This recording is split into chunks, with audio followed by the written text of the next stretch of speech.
So hey guys, welcome back to another video. आज अपन देखने वाले एक सैम्पल पेपर जो ऑफिशियली गवर्नमेंट ने दिया है। महाराष्ट्र बोर्ड के गवर्नमेंट एसएससी वालों ने ये ऑफिशियल अपने को सैम्पल पेपर दिया है। मैथ्स का पेपर है। ये मैंने खुद गवर्नमेंट की वेबसाइट से डाउनलोड किया है और ये पूरा एक सैम्पल पेपर है कि आपका 2026 का पेपर कैसा आने वाला है।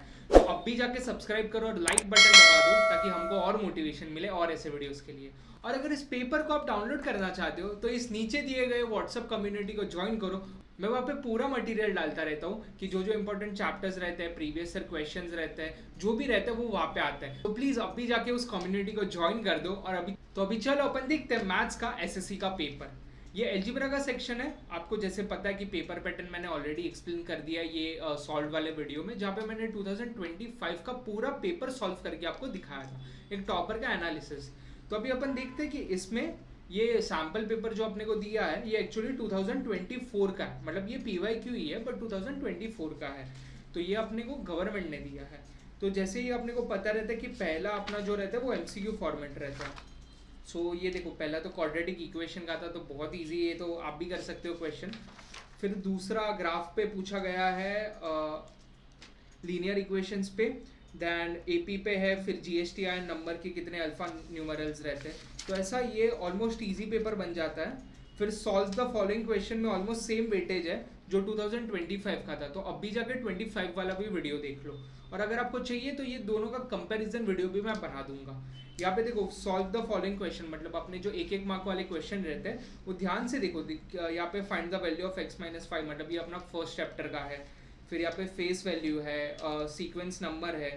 फिर यहाँ पे प्रोबेबिलिटी का मेरा फेवरेट चैप्टर का क्वेश्चन यहाँ पे दिया गया है। और अभी सबसे सबसे इजी, मेरे को MCQ से भी ज़्यादा इजी ये वाला सेक्शन लगता है क्योंकि इसमें आंसर ऑलरेडी गिवन रहता है, अपने को सिर्फ बॉक्स को फिल करना है। ये कौन से चैप्टर्स है? ये अपना linear equation in one variable के चैप्टर्स है। तो इसको भी एक्टिविटी के जैसे अपने सॉल्व एग्जाम्पल में रहते हैं, टेक्स्ट बुक में ही गिवन रहते हैं। तो ये भी एक टेक्सचुअल क्वेश्चन ही है, क्वाड्रेटिक वाला भी, और ये सैम्पल वाला भी टेक्सचुअल क्वेश्चन है। सो ऑलमोस्ट इसमें मैं अगर देखूँ तो ऑलमोस्ट 3 क्वेश्चन में से तो तीनों टेक्सचुअल क्वेश्चन ही है।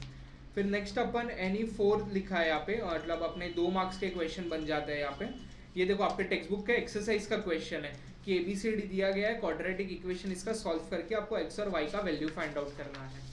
फिर नेक्स्ट क्वाड्रेटिक इक्वेशन का क्वेश्चन है AP का। तो आप एक पैटर्न नोटिस कर रहे हो, जैसे आपके टेक्स्ट बुक में चैप्टर्स लिखे हुए रहते हैं वैसे ही सिमिलर बेसिस पे आपका क्वेश्चन पेपर भी बनता है। तो आपका समझो फर्स्ट चैप्टर अपना linear equation in one variable है, sorry linear equation in 2 variable है, उसके बाद क्वाड्रेटिक इक्वेशन है और उसके बाद अपना AP वाला है। तो वैसे ही चैप्टर को बना है। बाद में देखो प्रोबेबिलिटी।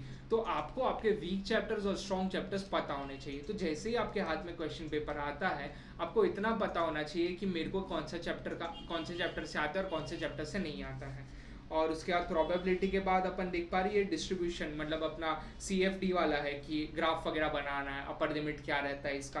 तो ये वो वाला क्वेश्चन हो जाता है। अब ये 5 क्वेश्चन में से अपन देखेंगे तो ऑलमोस्ट 4 क्वेश्चन तो बहुत ईजी लग सकते हैं किसी को भी, अगर उसने अच्छे से सिर्फ टेक्स्ट बुक को प्रिपेयर किया है और ये साथ ही साथ PYQ को एक बार गो थ्रू किया है, जो आप अब भी ऑलरेडी कर रहे हो।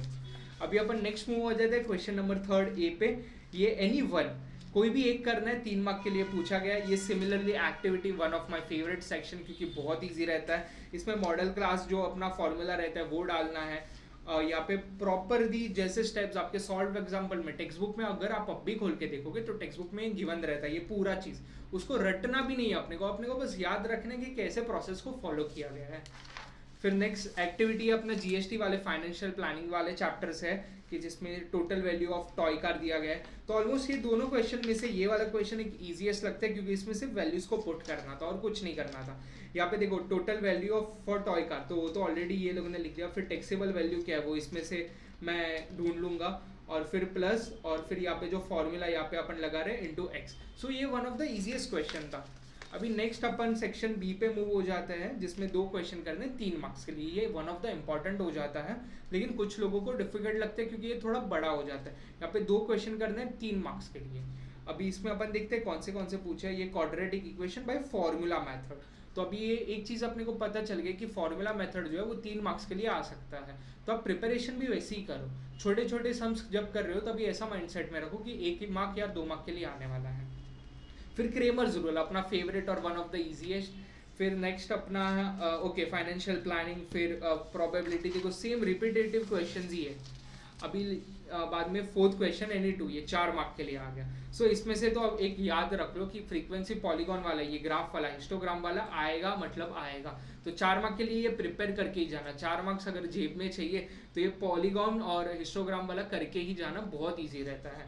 और बाद में ये मैं डिफिकल्ट लग सकता है काफ़ी स्टूडेंट्स को, क्योंकि इसमें ये टैप वाले क्वेश्चन रहते हैं, फिर वर्क डन वाले क्वेश्चन रहते हैं, टाइम टेकिंग कितना लगेगा अगर एक नंबर ऑफ ए पर्सन ने इतना काम किया तो ये डिफिकल्ट लग सकता है। बट अपने पास 2 ऑप्शंस रहते हैं कि कोई भी 2 क्वेश्चंस करना है। तो एक हिस्टोग्राम वाला 4 मार्क पक्का आएगा, और फिर दूसरा अपना कि बचत कितना हो रहा है, ये अपना एपी और जीपी वाला क्वेश्चन है, अरिथमेटिक प्रोग्रेशन वाला। फिर नेक्स्ट अपना लास्ट सेक्शन पे मूव हो जाते हैं, फिफ्थ। तो फिफ्थ में और एक चीज़ याद रखना, देखो ये 3 मार्क का है, ये इसमें आपका ग्राफ का क्वेश्चन और एक ये वाला क्वेश्चन, ये दोनों में से एक आने वाला है। तो आइदर ग्राफ करके अच्छे से जाना, आइदर ये वाला अपना मतलब जो सेक्टर्स वाले क्वेश्चन रहते हैं कि इतना सेक्टर रहता है तो कितना इसमें टोटल नंबर ऑफ वैल्यू क्या रहेगी, ये 2 में से एक करके जाना, इधर ग्राफ करके जाना या तो ये करके जाना, क्योंकि 2 में से एक आएगा ही। सो इस हिसाब से अपना पूरा पेपर कंप्लीट हो जाता है। आई होप आपको ये वीडियो पसंद आया रहेगा। अगर आपको इसका डिटेल सॉल्यूशन चाहिए तो अब भी कमेंट सेक्शन में जाके लिख दो कि सर हमको डिटेल सॉल्यूशन चाहिए, मैं उस पर तुरंत एक वीडियो बनाऊंगा। और सून मैं एक वीडियो बनाने वाला हूँ जिसमें 2024 और 25 का मैथ्स 1 का पेपर कंपेयर करेंगे और अपन देखेंगे कितने सेम क्वेश्चंस आ रहे हैं और 2026 में भी वही रिपीट होगी। सो आई होप आपको ये वीडियो पसंद आया रहेगा। Thank you very much. और आप 10th स्टैंडर्ड में कितना स्कोर करने वाले हो वो अब भी जाके कमेंट सेक्शन में लिख दो। Thank you very much, all the best.